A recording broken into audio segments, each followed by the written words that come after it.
అందరికీ నమస్తే. ఈ మధ్య కాలంలో కొత్త టైప్ ఆఫ్ సైబర్ క్రైమ్ జరుగుతుంది. ఇలాంటి కేసెస్ చాలా రిపోర్ట్ అవుతున్నాయి. తప్పకుండా వీలైనంత ఎక్కువ మందికి షేర్ చేయండి. ఒక గుర్తు తెలియని వ్యక్తి మీ దగ్గరకు వచ్చి ఇలా అడుగుతాడు, అన్నా నా మొబైల్ స్విచ్ ఆఫ్ అయింది, లేదా phone pay or Google pay లో లిమిట్ అయిపోయింది, మా వాళ్ళు హాస్పిటల్లో ఉన్నారు, నా friend me PhonePe or Google pay కి ఒక 50,000 పంపిస్తాడు, కొంచెం డ్రా చేసేయండి అన్న అంటాడు. సరే ఫోన్లే, ఇందులో ఏముంది అని మీరు సరే అంటారు. ఒక నెంబర్ నుంచి మీ అకౌంట్ కి ఒక 50,000 వస్తుంది. మీరు ఆ క్యాష్ డ్రా చేసి ఆ వ్యక్తికి ఇస్తారు. ఒకవేళ మీరు యాక్సెప్ట్ చేయకపోతే మీకు కమిషన్ కూడా ఇస్తా అని అటెంప్ట్ చేస్తారు. ఇక్కడ గమనించాల్సింది, మిమ్మల్ని రిక్వెస్ట్ చేసినోడు మనీ పంపినోడు కూడా ఇద్దరు సైబర్ నేరగాళ్లే. ఇప్పుడు అసలు కథ మొదలవుతుంది.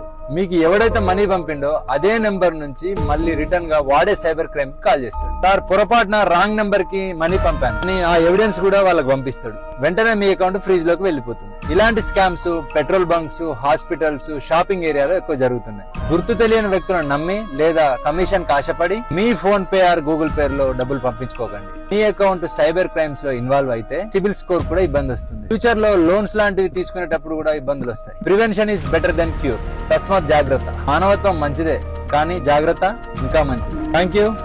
జై హింద్.